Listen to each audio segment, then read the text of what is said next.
I can tell y'all this, though. It's winner take all time in the NBA and NHL, and FanDuel is giving you a shot to bring home a big win of your own. Right now, new customers get $150 in bonus bets with any winning $5 bet. That's $150 to get to bet on spreads, money lines, player props, and more. So visit FanDuel.com/UCSS and make every playoff shot count. FanDuel, America's #1 sports book. Bull. Yes. Josh Naylor homered twice. He did. Jose homered.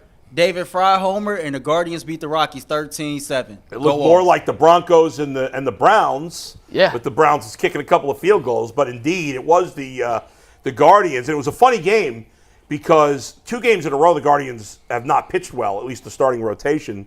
Guardians had a 2-0 lead. Rockies tied it at 2. They had a 4-2 lead. Rockies tied it at 4. They had a 7-4 lead. Rockies tied it at 7. Then the Guardians got 3, and then I think 3 again to make it 13. And they win 13-7. Tristan McKenzie struggled for the second straight start. He did have 9 strikeouts over 5 innings, which is good, but he gave up 5 runs, including 2 home runs. 2 homers. He's given up 5 homers in his last 2 starts, which is, 9 innings or 10 innings? That's the negative. The bullpen, the first couple of guys that came in didn't pitch great, but Cade Smith did a good job. Hunter Gaddis did a good job. And so the back end pitched well. They didn't need to use Clase because they were up by 6 runs.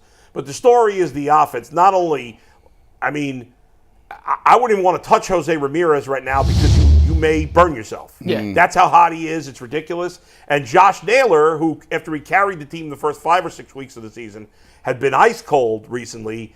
He hit 2 home runs. One of them was just absolutely destroyed. Just monster shot. Yeah, monster shot. and so he's got 15. Jose has 16. They've got, 96 RBIs, I think, between them, something like that already. Yeah, 96 ribbies. 56 and 40, yeah. David Fry again. He's got 7 home runs. He's third on the team, I think. That's the most it's impressive incredible. part. David Fry. Save David Fry for 1 second because we have to talk about it. Right. Jose Ramirez over the last month Unreal. has been the best player in baseball. Yes. And frankly, Maybe Aaron Judge. Right there, the 2 of them. okay, you can make case 1 and 2. Yeah, but yeah, over yeah. the last 22 games, I pulled the numbers. Jose Yeah. Ramirez over the last 22 games. So Yeah. essentially 3 weeks and change, Yeah. essentially the month of May. He's hitting .337, 11 homers, 31 RBIs, 18 runs scored. He has as many home runs as he does strikeouts in the month, which is absurd in today's day and age That's of baseball. crazy. Over the last 7 games, he's hitting over 400. He has 5 home runs, 15 RBIs. Yeah. And his OPS, which I'm saving that stat for David Fry, we'll get to. Yeah. Over the last week, we talked about Barry Bonds and overtime and those crazy OPSs. Yeah. 1.648 over the last week, which would be an all-time MLB record. Obviously, it's 1 week, not over the course of the season. But what Jose's doing right now, after the start he had, which was up and down. It wasn't it was bad, but it okay. was kind of It was inconsistent. okay. Yeah. He has been absolutely incredible. He has been worth every dollar the Guardians paid. He's been worth every dollar the Guardians paid times 2, and it's still underpaying for what he's been the last month. And you can't ask for a superstar to play better than Jose Ramirez has over the last month. In the month of May, maybe Aaron Judge, you're right. Yeah. It is Jose, it is Aaron Judge, and it is everybody else. Yeah, bring up that stat again, guys. If you could bring up that, because I just want to highlight that for a second, that last graphic you had there. Jose has 56 ribbies, 38 runs, 16 homers, and 8 steals. The only other player in Major League Baseball history to do that in the team's first 55 games.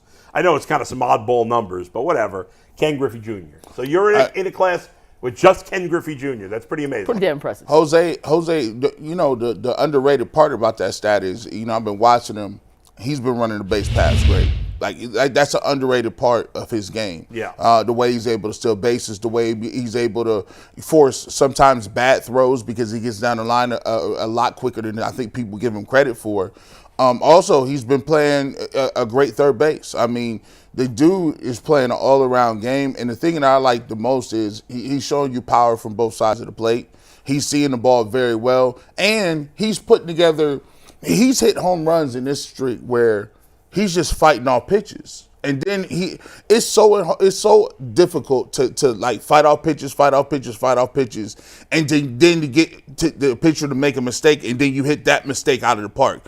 So I thought the last couple of years prior to this, Jose, he was still himself, but he wasn't a mistake hitter like he is right now. If you make a mistake right now, That's in the seats. He's locked in. Before you make a mistake, he may hit it into the gap, or he bloop it into right or left field. But now he's turning them into shots in the seats, and that's what makes the Guardians different.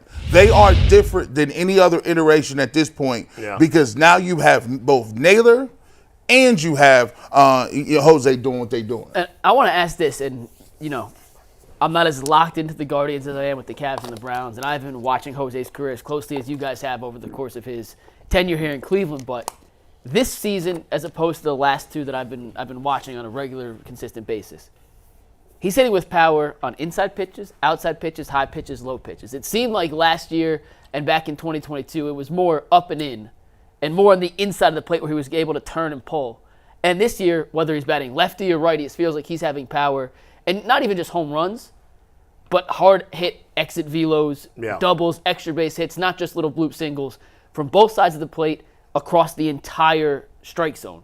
And maybe I'm just seeing that wrong. Have you guys noticed that too? But it seems like his plate coverage has gotten better, and his power with that plate coverage. I think part of it is together. He was hurt for a lot of last year. Now, Jose, thumb, right?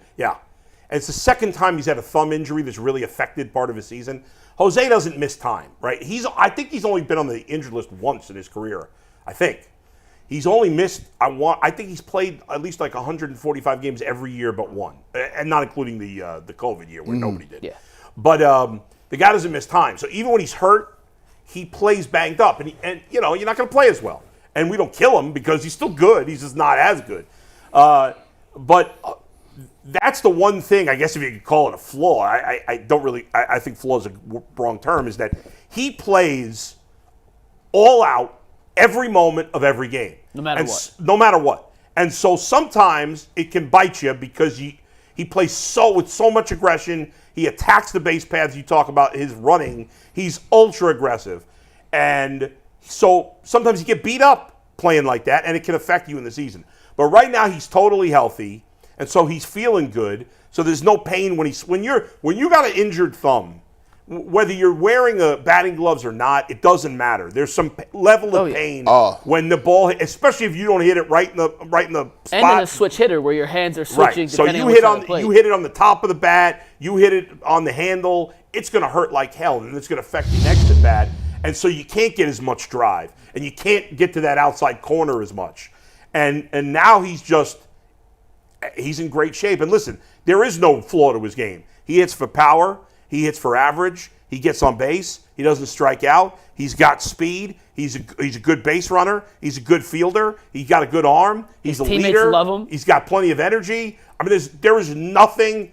He doesn't look like a great athlete. You look at Jose Ramirez. He looks chubby. I don't know that he's actually chubby, but he looks like he's a little chubby. He's a little pudgy. And he's short, right? Yeah. And he doesn't look, when you think of great athletes, you think of Aaron Judge. Aaron Judge, exactly. Look, Aaron Judge looks like a male model. And the two best players in baseball over the last month, one is 6'7" with like 3% body fat, and one is Jose Ramirez. And guess what?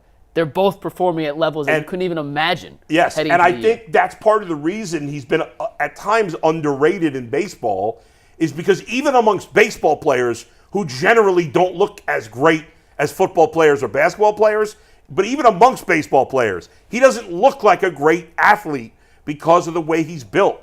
But he is. I mean, let's face it. He is the best player in Cleveland.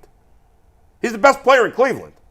End of conversation for me. Think he's better than Myles Garrett? I do, yes. Now, I'm sure we could... How you compare a defensive lineman and a baseball player, nearly impossible. It's kind of But to me, he's the best. He's the best player. I got a question. I'd probably take Myles. I'm sure I'm in the minority on this. I get it. I know everybody's going to say Myles Garrett, but for me, I'll take Jose Ramirez. Is Jose's plate discipline like superior? Because it seems like to me he gets better and better the deeper he gets into the count. There's been a couple games I've seen this year to where he's hitting home runs when he's 11 and 12 pitches deep into the count. Yeah, which is, the longer a count goes, the better it is for the hitter. Because you've now seen everything the pitcher is going to throw. And the pitcher's more likely just to make a mistake at that point. Miss a the spot, more hang pitches a he breaking throws, ball. he's getting tired. A batter keeps fouling it off. It's frustrating. It's frustrating for the pitcher, not for the hitter. No, it's awesome for the hitter. So the hitter's building more confidence in the at-bat, and Jose is obviously a highly confident guy. There was a stat, and I'll find it while we're talking here, but he had a home run on the 11th pitch or 10th pitch to Earl's point during the homestand. I think it was the 6th time. I think Mandy Bell tweeted it out. But it was the 6th or 7th time in his career that he's gone 10 pitches in a bat and then hit a home run. And the rest of the Cleveland baseball franchise, like no one had done it more than 2 or 3 times. He had doubled up. Right. Everyone else, I'll find the stat before we finish, but something absurd like that. When you go that deep into the count, what's rare is, like, most guys choke up. They just want to put the ball in play. Rodney right? Davis, we showed the play the other day where he's holding the bat halfway up the damn handle. Yeah, you just want to put the ball in play at that point. You want to get contact and you want to see if you want to see the at bat out. But some people, I could appreciate it. When I was coming up, they say, "Yo, how do you hit so many home runs?" I'd be like, "I swing as hard on the first pitch as the last pitch." Like some people go up there looking to hit home runs no matter what it is. That's right. And there was no fear because you play when you have no fear, you play that way. Right? He plays with no fear. When he said, "I'm better than Barry Bonds," at first I thought, and I think a lot of people thought, "Oh, he's kind of joking around." But I should have known. It's Jose. He's not joking around. In his mind. He thinks he's the greatest player ever. Yeah. And that's good. You want your players. I think, and I don't want to make this at all a Deshaun Watson conversation right now, but I think one of the biggest problems with Deshaun at some point, and hopefully it's back, is a loss of confidence. If a great player loses confidence, that's it. It's not just about your talent. It's about how you feel up here. Mm-hmm. And Jose thinks he's the best player in baseball, and he backs it up quite often. And I think that rubs off on other people. Like baseball, more than anything, you can't explain it, but it is a certain thing called being infectious. That's why they do all the camaraderie in the clubhouse stuff, because when Jose comes up and hits a home run, now that signals to the rest of the group, oh, listen, we in this thing. Naylor, I think Naylor is playing well as well because there's a little bit of a competition going. Well, and I think part of the reason Jose has been so successful this season, not just from a numerical standpoint, he leads the entire major leagues in RBIs. He's right up there in home runs. Part of it is, the guys in front of him have been getting on base. Tyler Freeman, since coming into the leadoff spot for Stephen Kwan's been awesome. Stephen Kwan had the most hits in baseball before he got hurt. And he also has protection behind him in the lineup. Josh Naylor, 15 homers, 40 RBIs this season, big game back.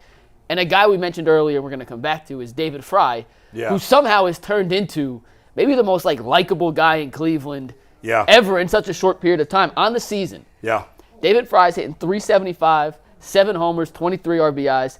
And if he qualified, he does not have enough at-bats to qualify. Yeah. He would lead Major League Baseball with a 1.115 OPS. It's amazing. Ahead of Aaron Judge, ahead of Shohei Ohtani, ahead of Jose Ramirez. Yeah. He does not have enough at-bats to qualify, but if he did... He's got to be getting close at this point. He has 98, you need 100 to qualify. So he's just He'll shy. Get it in the next couple of days. He leads Major League Baseball in OPS, which is absurd to think about because he's David Fry, who... I go back to opening day, Bull, when we talked about their opening day lineup, and you were like, why's David Fry in there? It was more about Elston Hedges. But I'm just saying, we looked at it and we're like, really, this is... Yeah. And he's been their second best hitter all season, third best behind Josh Naylor, but he's been incredible, and guys top to bottom, and having a Naylor and a Fry behind him in the lineup, he's getting better pitches to hit. By the way... Like, it's all a culmination of everything that's working together for the guards. I am having a magnificent year in my expert fantasy baseball league. Like, it's all top-notch players. You cut David Fry, didn't you? I'm in second place.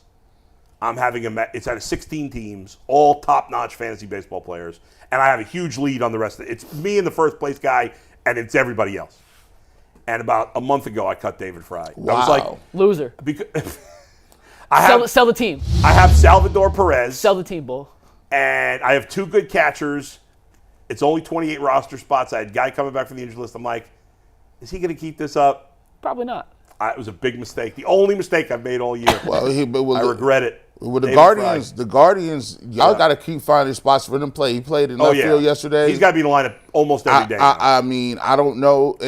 And you know what? Some of it I tell myself or ask, is it the fact that he is being platooned and he does not have the wear and tear on his body that he may be hitting that way? That was early in the season, you could say that. But lately he's played, most of the time. 4 or 5 nights a week. Yeah. If you look at, by the way, last night's box score, let me just bring it up here real quick. The 3, 4, 5 hitters, which are, Ramirez, Naylor, and Fry. 4 homers. They combined yesterday to go 7 for 12, 10 runs scored, 10 from 3 guys, 10 RBIs, 3 walks, 0 strikeouts, and 4 home runs. You better From not your lose. 3, 4, 5 hitters. You better not lose a game where you get that kind of production. And think about how well they're hitting. They got Steven Kwan probably coming back Friday. Kyle Manzardo, by the way, he's been hitting. He had 3 hits yesterday. 7 doubles in his last 8 games. Can't mess with that. I mean, if this team could get a shortstop, I can live with the right field, whatever you want to do there, because I could play Fry between right field and catcher. You'll find a way to And fit DH, Fry I could play in. Fry enough, so I'll leave Will Brennan to play a little bit in the outfield. But I'll stick with Freeman in center. He's done enough for now. Left field, obviously, we're great. Jose, we're good at the third. We're good at second, good at first, good at DH. Catcher, I'll live with Naylor for now, and Fry in the mix. If they could just get a shortstop, this lineup could That's what I was thinking about. just get a shortstop. we I talked about was it yesterday, watching Jim. this. I caught the part of the show yesterday. Yeah. Bichette? And the Bichette, part of the yeah, show I saw, the Bichette, I was like, hold on. Yeah. Is this a real thing? Or is this make-believe? It should be real. It's Toronto's a real thing. Yeah, Toronto's thinking about breaking up the team. He's got 2 years of team control, which is perfect for them. He's not making a huge amount of money. He's making good money, but not crazy amount. If they got, that's the only thing missing. They need a shortstop. Yep. If they got him, They need another pitcher too, but they need a shortstop. and you know what we talk about with Jose, Yeah. right?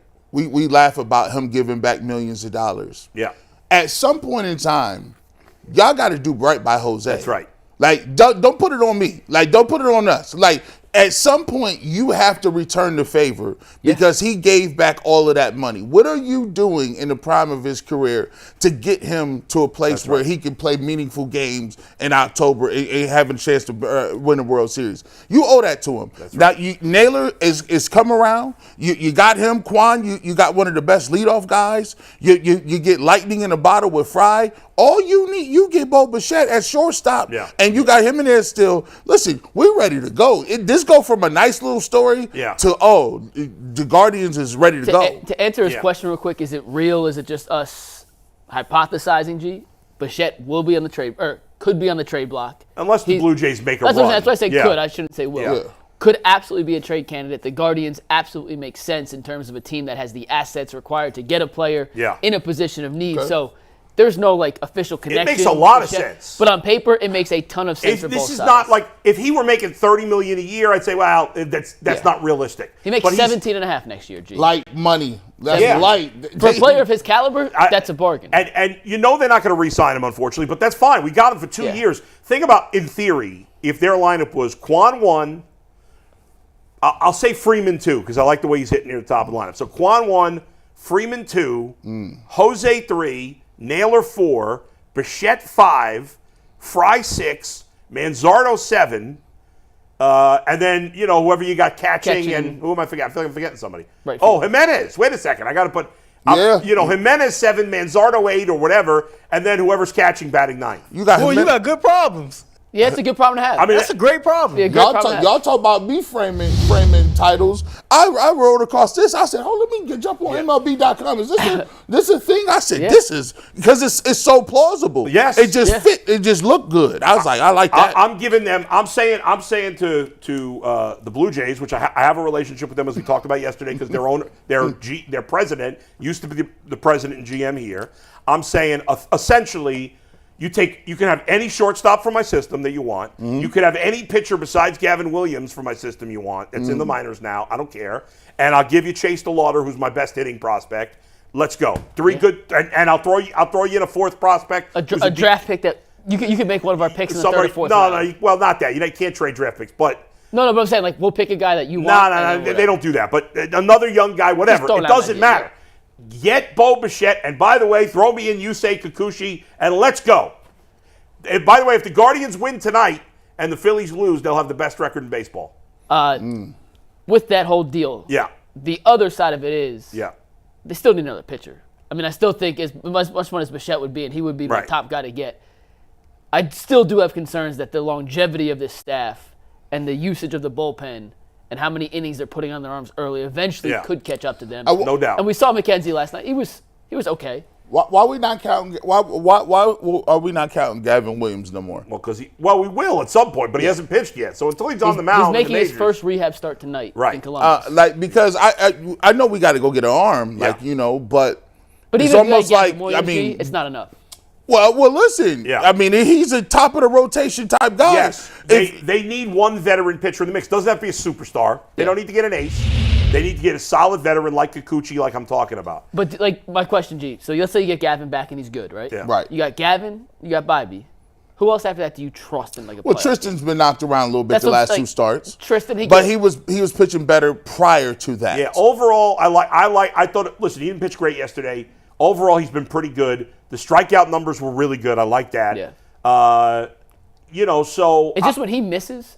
Colorado's a tough pitch to play. I'm not going to kill him for starting Colorado. No. 5 runs in 5 innings in Colorado is not the worst. No. So ultimately, I'm okay with him, but I don't want to. No, I mean, yes, in a perfect world, I got a playoff series where I got a veteran that I got Bybee, Gavin Williams, and then my 4th starter's either McKenzie or Logan Allen is my 4th starter in the playoffs. Or Ben Lively to keep and then I got these other guys to be, in the bullpen and do stuff like that. But I think really, before the year, I thought the Guardians needed a lot of things. Right now, one good starter and a shortstop, and we're good. I'm Let's right go. With you. Earl has a question. Go ahead. Over the weekend, Joe Noga of Cleveland.com told me that Gavin Williams will be the Guardians' big, trade deadline move. Unacceptable. I agree with that. Yeah. So my question is, at 37-18, for how well as they played, the Guardians are clearly for real. Have they put this front office in a situation to where you really have no choice but to go address positions of need so we can make this deep playoff run? I hope so. Oh, they have choices. I hope so, but it's not. It's the Guardians. It's not really about the front office.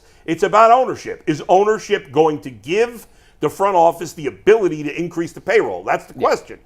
I'm hopeful because they have the last few. Listen, I know everybody was, again, I mentioned this yesterday. Everybody was mad about Savali. Jay particularly was mad. I get what they did last year. It's the right move. This year, the team is the best team in the American League right now.